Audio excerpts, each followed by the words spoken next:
La nuit d'été se déploie comme une lourde soirée sombre, brodée d'un velours sans fin et saturée par la plainte hypnotique, presque rituelle, des grillons. L'air y est dense, vibrant, chargé des senteurs âcres de la terre encore chaude de l'insolation du jour et du parfum sucré, presque entêtant des jasmins sauvages qui ne consentent à s'ouvrir qu'aux heures secrètes de la pénombre. Sous la frondaison monumentale de ce chêne centenaire, un colosse végétal dont l'écorce couturée rappelle le cuir d'un éléphant millénaire et dont les racines colossales s'enfoncent en silence jusqu'aux artères invisibles du monde, approchez-vous. Venez resserrer le cercle autour de ces braises qui palpitent comme un cœur de rubis. Laissez le tumulte du siècle, le fracas des machines et les urgences vaines s'éteindre au-delà des branches. Repoussé par la lisière de l'ombre, comme une petite flamme tremblante soufflée par la brise de l'éternité. Levez les yeux vers cet astre d'argent qui glisse, majestueux et indifférent, à travers la dentelle noire des feuilles. Ce soir, oubliez les froides cartes astronomiques qui réduisent le cosmos à de la roche et du vide. Oubliez la mer douce, le visage pâle, rond et maternel que nos berceaux occidentaux bercés par les mythes gréco-romains croient deviner dans les cratères silencieux de la Lune. Traversons ensemble l'océan tumultueux du temps, remontons le cours des âges jusqu'au rivage mystique de l'Inde ancienne. Là-bas, bien avant que nos empires ne s'élèvent, les brumes sacrées du Gange épousaient déjà les incantations sanscrites des rishis, ces voyants primordiaux qui déchiffraient le grand livre vertigineux des étoiles. C'est le royaume du Jyotish, l'œil sacré de la lumière, la science des lumières célestes qui éclaire les tréfonds de l'âme humaine. Sous ce firmament oriental, où la voie lactée s'écoule comme un fleuve de lait divin, la lune change d'âme. Elle n'est plus une femme alanguie, réceptive et passive, c'est Chandra, un prince céleste d'une beauté foudroyante, un dieu souverain dont le magnétisme soumet les rois comme les mendiants. Imaginez un monarque majestueux, drapé de voiles d'opales impalpables, le front ceint d'une couronne tressée de lotus blancs immaculés, tout juste éclos sur les eaux célestes. Chandra traverse l'immensité de l'obscurité sur un char d'argent pur, sculpté dans le cœur même du diamant cosmique. Ce char n'est pas tiré par de l'embœuf, mais par 10 antilopes fabuleuses, bondissantes, dont les sabots ne touchent jamais le vide. Des créatures d'une grâce insensée et aussi fulgurante que le souffle de la pensée humaine. Ces 10 antilopes sont les 10 sens de l'homme que seul l'esprit incarné par Chandra est censé pouvoir diriger. Chandra est le souverain absolu des marées de l'âme, il est le régent de notre mental, le fameux manas, ce miroir intérieur où se reflètent nos joies, nos terreurs et nos désirs. Il est le seigneur de la sève qui monte dans les grands arbres, des rosées nocturnes qui abreuvent le désert et des nectars sacrés qui guérissent les dieux. Il incarne la matière fluide du monde, la prospérité qui ruisselle comme l'or liquide au fond d'une onde claire. Mais ne vous y trompez pas, sachez que chaque rayon de cette clarté laiteuse qui nous baigne le visage fut payé au prix du sang, des larmes et d'une déchirure cosmique gravée pour l'éternité dans la chair tournante du zodiaque. Pour remonter à la source originelle de ce mystère insondable, notre esprit doit se délester de sa pesanteur et voyager jusqu'au tout premier matin de la création. En ce temps-là, le cosmos n'était qu'un murmure en attente. Le grand patriarche, Daksha, Prajapati, un seigneur suprême né non pas d'un ventre mais de la pure pensée méditative du créateur Brahma, avait reçu la tâche d'ordonner le chaos primordial et de peupler l'univers. Pour tisser la trame du temps temporel, pour donner un rythme à l'éternité, Daksha accomplit le yajna, un grand rituel du feu sacrificiel suprême. Pendant des âges, les mantras vibrèrent, modelant la matière dans le crépitement ensorcelant des braises nourries de tonnes de beurre clarifié, de miel sauvage et d'encens de santal. 27 étincelles jaillirent du foyer. Ces 27 flammes bénies prirent corps et s'élevèrent vers la voûte céleste. Elles devinrent les 27 filles divines du patriarche. Des princesses d'une splendeur inouïe, couronnées de poussière d'étoiles, elles étaient destinées à devenir les 27 demeures de la nuit, les jalons de la voûte céleste, les nakshatras. Chacune reçut un palais dans le ciel, tissant un immense collier d'étoiles autour de la terre, mais parmi cette cohorte lumineuse, deux d'entre elles concentraient en leur sein les polarités absolues et ultimes de l'univers, des forces si contraires qu'elles étaient vouées à s'affronter. Écoutez dans le murmure du vent la naissance de la sublime Rohini, Elle ne vint pas au monde dans les larmes ou l'effort, mais dans l'extase absolue, dans l'explosion du désir créateur. D'une flamèche couleur de corail et d'or tiède, jaillit Rohini. On la nomma la rougeoyante, celle par qui la graine germe dans les ténèbres fertiles de la terre. Elle alla s'épanouir au cœur palpitant de la constellation du taureau, là où brûle encore aujourd'hui la géante rouge Aldébaran. Les mots peinent à décrire l'aura de Rohini. Sa peau possédait le velouté onctueux d'une soie précieuse imbibée de rosée fraîche. Ses yeux étaient de vastes lotus noirs, profonds et insondables, dans lesquels on pouvait noyer son âme sans jamais vouloir en remonter. Sa voix résonnait comme le murmure cristallin des clochettes d'argent aux chevilles des danseuses célestes. Son rire seul, clair et vibrant, avait le pouvoir miraculeux de faire fleurir les manguiers en plein cœur de l'hiver, de faire jaillir l'eau des roches arides. Rohini incarnait l'essence même de la sève voluptueuse, l'art suprême de la séduction, la fertilité généreuse, le luxe exubérant et un charme magnétique presque asphyxiant d'irrésistibilité. À l'exacte extrémité de la voûte céleste, à 180 degrés d'effroi et d'ombre, la naissance de sa sœur Gieshta déchira le cosmos dans le tonnerre et la fureur. Tandis que Daksha scellait par le feu les lois morales et impitoyables de l'univers, le ciel clair se voila d'un indigo si dense qu'il en devenait de l'encre. La foudre brisa violemment la cime des monts sacrés, et la voix caverneuse d'Indra, le roi guerrier des orages, fit trembler l'échine rocheuse du monde. Du cœur nucléaire de cette tempête de foudre, du fracas des éléments primordiaux, surgit Giesta. Elle prit racine là où palpite Antares, l'étoile rouge, violente et sauvage, qui forme le cœur de la constellation du Scorpion. Giesta signifie l'aînée, la gardienne de la lignée, la souveraine du clan. Elle ne naquit pas pour séduire ou pour bercer. Vêtue de nuées sombres et tourmentées, couronnée par les vents violents des typhons, elle reçut des mains même d'Indra le Vajra, la foudre redoutable de l'inébranlable vérité, et le devoir sacré, le fardeau même de protéger le dharma, l'ordre cosmique et la justice implacable. Jeshta était le miroir de la conscience nue, celle qui refuse les compromis, elle était le bouclier des délaissés, l'avocate des sans-voix, dotée d'un regard d'acier pur, capable de trancher les illusions, de pulvériser les faux semblants et d'éventrer les mensonges les plus doux. Lorsque ces 27 princesses de l'éther atteignirent la plénitude charnelle et spirituelle de leur grâce, le grand patriarche Daksha voulut sceller l'harmonie des mondes. Il les unit toutes par les liens sacrés du mariage cosmique au majestueux prince Chandra. Mais Daksha n'était pas un père aveugle. Il connaissait la nature volage de l'esprit et du désir. Il exigea de Chandra un serment solennel, prononcé devant le feu rituel. Le dieu de la lune devrait traiter ses 27 épouses avec une équité absolue, mathématique, divine. Il devrait accorder une nuit et une seule à chaque demeure, traversant le zodiaque sans jamais s'attarder, traçant ainsi le cercle harmonieux des mois pour maintenir l'équilibre secret des saisons, la pousse des marées et la paix dans le cœur inconstant des hommes. Mais la promesse d'un Dieu, fût-il le plus lumineux, vacille souvent sous le souffle incendiaire de la passion. La loi du ciel ne pèse rien face au vertige de la chair. Dès l'instant fatal où les sabots des antilopes de Chandra franchirent les portes d'opale incrustées de rubis du palais de Rohini, l'harmonie immaculée du monde vola en éclats.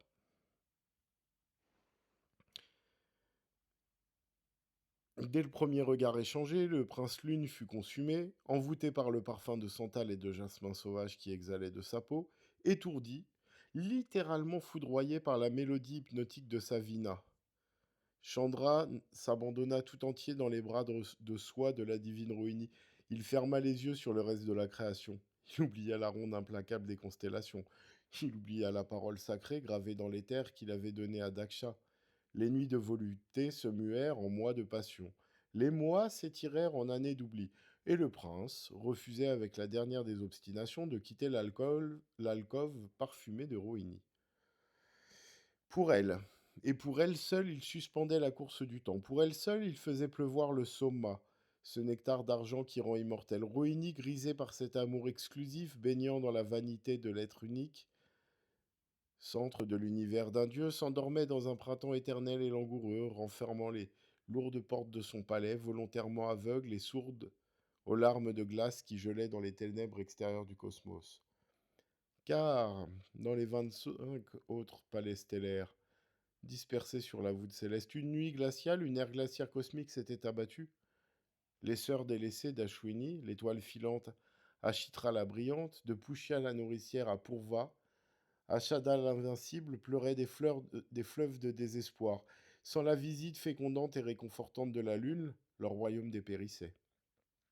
Sur la terre, miroir de ce drame céleste, les rosées s'évaporèrent sans retour.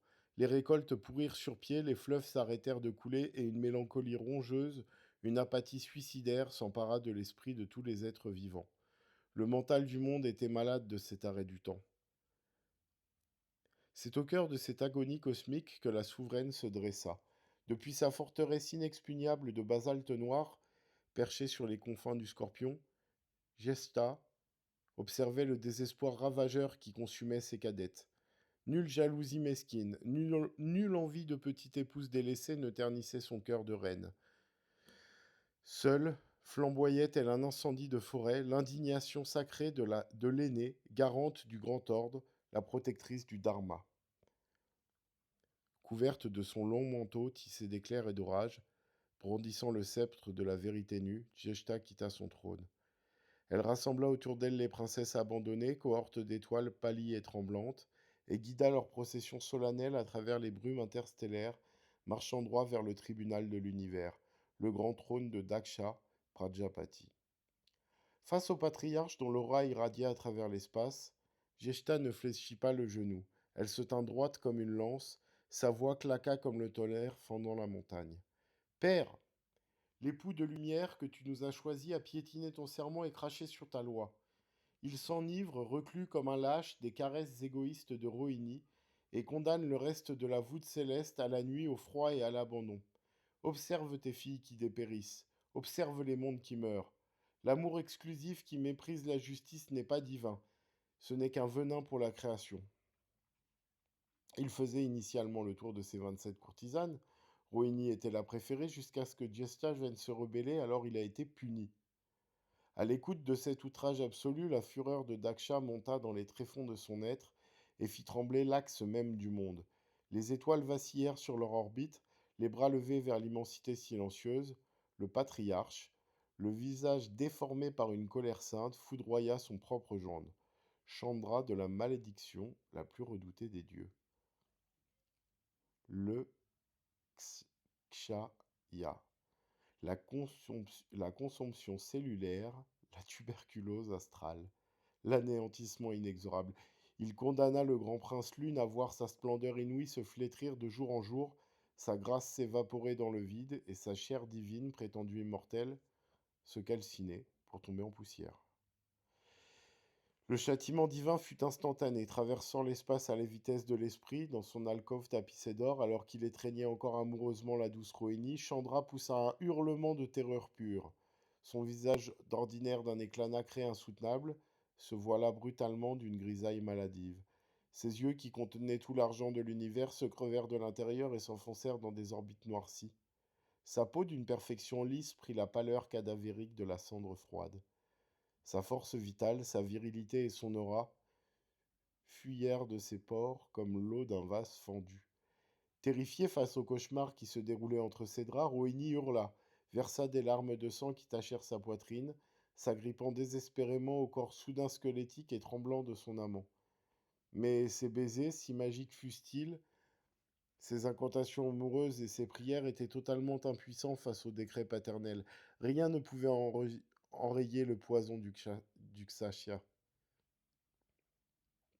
Kashaya, peut-être. Chandra se desséchait à vue d'œil, pareil à une feuille morte arrachée de sa branche par un blizzard d'hiver. En bas, sur terre, les animaux hurlèrent à la mort et l'esprit des hommes, soudainement privé de la lumière apaisante de la nuit, sombra dans les ténèbres poisseuses de la démence et du fanatisme. Ici s'ouvre dans notre récit le pèlerinage de l'ultime désespoir. N'étant plus qu'une ombre frissonnante, une silhouette de brouillard grisâtre, sentant son existence même s'effilocher dans le néant, Chandra quitta en rampant le palais d'Opale. Il devait fuir vers son tout dernier refuge, La quête de l'absolution ne se trouve jamais dans le confort, mais dans le dépouillement le plus brutal. Le dieu déchu se traîna vers le sommet cosmique, le mont Kailash, la montagne mythique taillée en forme de K, la flèche de roc et de glace suprême. Ce sommet inatteignable où réside le grand dieu des dieux, le destructeur et le guérisseur, Mahadeva Shiva. Ce fut un chemin de croix cosmique terrifiant.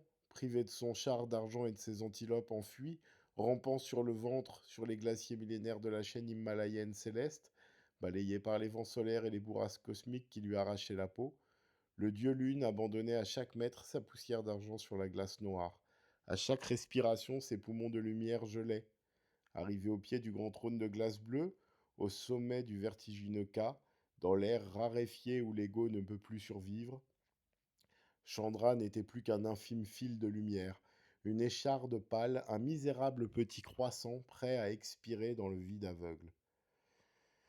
Totalement dépouillé de sa superbe, de sa royauté, de son orgueil masculin et de ses désirs de possession, il s'effondra la face contre le givre et remit en silence son âme épuisée à l'univers. Shiva, le Mahayogi, plongé dans une méditation plurimillénaire, le seigneur de la compassion absolue envers les bannis et les brisés, entr'ouvrit son troisième œil enflammé au centre de son front. Ce seul regard sonda l'âme écorchée de Chandra. Shiva vit la vérité. Il vit le repentir absolu du prince orgueilleux. Il vit la détresse amoureuse, désormais humble, de la belle Rohini. Et il vit et honora la noble droiture, l'exigence implacable de la reine Jeshta, gardienne du Dharma. Cependant, les lois de la magie védique sont strictes. Nul dieu, pas même Shiva, ne peut briser totalement la parole maudite prononcée par un patriarche de l'envergure de Daksha. Le verbe créateur est irrévocable. Alors, Shiva choisit la voie du milieu, celle qui transcende la mort par le cycle. Il choisit d'accomplir le miracle de la grâce paradoxale. Il se pencha de toute sa majesté silencieuse, recueillit d'un geste d'une tendresse infinie de ses longs doigts d'acète bleu le frêle croissant agonisant qui grelottait sur la roche. Il le souleva, le bénit et le déposa délicatement au sommet de son crâne, l'accrochant au creux de son propre chignon d'acète, les jatas sacrés, éternellement baignés par les eaux purificatrices du Gange céleste. C'est ainsi que Shiva devint Chandra Shekhara, le seigneur couronné par la lune. Ranimé instantanément par le contact avec ce fleuve divin et le nectar d'immortalité qui irradiait du corps de Shiva, Chandra fut sauvé des abysses de la non-existence.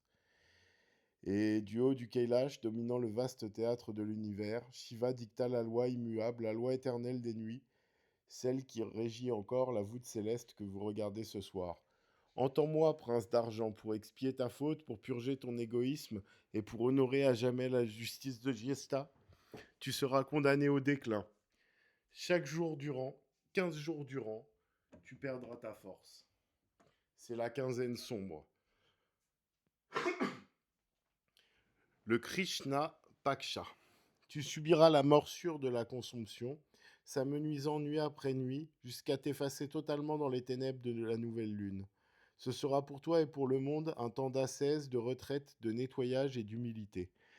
Mais parce que ta repentance est sincère, les 15 jours suivants, bénis par ma grâce et lavés de tes fautes, tu renaîtras de tes cendres. C'est la quinzaine claire. Le Shukla Paksha. Tu gonfleras, tu t'illumineras, tu enivreras à nouveau le ciel de ta rondeur parfaite, triomphant de la mort jusqu'à l'apothéose de la pleine lune, pour retrouver un instant les bras aimants, la chaleur et la beauté voluptueuse de Rohini. Et ce cycle ne s'arrêtera qu'à la fin des temps. Pourtant, mes amis, ne croyez pas que le grand mythe s'arrête là sur un simple cycle rassurant. Le Jyotish révèle aux initiés que ce drame possède une dimension cosmique encore plus abyssale, plus effrayante et plus intime pour nos propres vies. Dans l'ombre des étoiles, là où la lumière ne va pas, rampent deux entités redoutables, d'anciens démons. Ils sont les deux moitiés de l'Asura Shwarbanu, le démon serpent qui jadis usurpa le nectar d'immortalité et fut tranché en deux par le disque acéré du dieu Vishnu. Ces deux moitiés survivantes errent éternellement dans le cosmos sous la forme de Rahu, la gueule insatiable et immortelle, la tête tranchée, et Ketu, la queue de dragon frétillante, un corps sans tête, sans cerveau et sans regard. Ces deux entités sont des nœuds lunaires, points d'intersection géométrique d'une puissance psychique inouïe, et ont choisi de bâtir leurs trônes invisibles exactement aux deux portes de ce conflit antique, là où le drame s'est joué. Raoult, l'incarnation de l'obsession charnelle, de l'ambition démesurée et de l'illusion terrestre, a élu son quartier général, son lieu de la plus grande exaltation, chez la douce Rohini, dans le taureau. C'est lui le démon chuchoteur qui insuffle secrètement à la lune et par extension à nos propres âmes mortelles ce vertige obsédant de la possession. C'est Raoult qui attise cette soif inextinguible de beauté, de richesse, de jouissance matérielle, cette folie d'amasser et de séduire, qui mena Chandra à la négligence, à la trahison et finalement à sa perte. Raoult en Rohini est l'aimant surpuissant de l'incarnation, le piège doré qui nous fait croire que le bonheur absolu se trouve dans la soie, l'or, la chair et l'oubli spirituel. À l'extrême absolu, à l'extrême et absolu opposé du zodiaque céleste, Ketu a posté ses armées silencieuses chez la reine des orages Yeshta, dans les profondeurs du Scorpion. Contrairement à Raoult, Ketu ne veut pas accumuler. Ketu ne jouit pas du monde, Ketu ampute. Il est la lame froide, le scalpel spirituel impitoyable, le feu volcanique qui calcine nos attachements et consume nos illusions les plus chéries.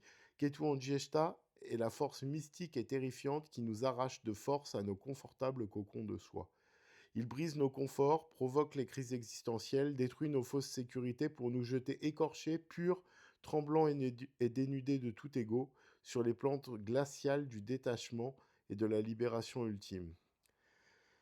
Et aujourd'hui encore, lorsque Raoult et Ketu, dans leur course à rebours à travers les siècles, croisent l'orbite de Chandra, précisément sur cet axe vertigineux, ce corridor karmique tendu entre le taureau amoureux et le scorpion implacable, le grand serpent immortel assouvit sa vengeance sur les dieux de lumière.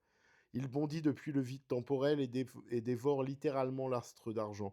Ce sont les éclipses. Lors de ces rares nuits redoutées, le ciel se teinte de rouge sanglant, les énergies se brouillent, le temps s'arrête, pour rappeler à l'univers entier l'éternelle guerre déchirante, la grande tragédie humaine, le combat à mort entre la soif avide de s'incarner dans la matière et l'urgence, la nécessité absolue et douloureuse de s'en libérer.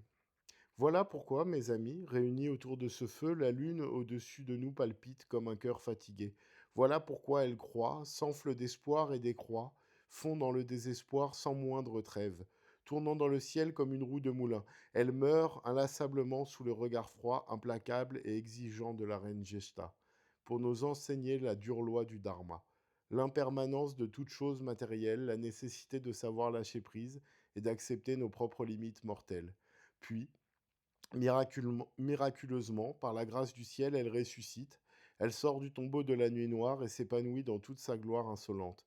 Baignée sous les caresses enivrantes de la jeune Rohini, elle gonfle de lumière dorée pour nous chuchoter que, malgré la mort, malgré les devoirs austères et l'ascèse de l'âme, l'art, l'amour, la tendresse, la musique et la beauté sauvage de la nature demeurent la sève miraculeuse, le nectar indispensable qui donne tout son sens à la vie humaine. Écoutez le bruissement solennel des feuilles de ce grand chêne qui semble vouloir protéger nos petites vies éphémères. Le feu s'étue, il n'y a plus de braise rouge, mais un tapis de cendres d'un blanc pur, lisse comme le sable d'un jardin zen. Regardez là-haut dans le miroir immense et silencieux de la nuit, ce miroir noir piqué de diamants éternels. Le conte, tissé de mots et de fumée, est bel et bien terminé. Mais l'histoire, la grande danse cosmique du Jyotish, elle, tournera encore bien longtemps après que nos noms ont été effacés par le vent. Elle ne fait cette nuit encore que recommencer. Prenez soin de vous, passez une belle soirée, une belle journée. C'était Pekka Jyotishpada pour les légendes et les songes d'une nuit d'été. À demain.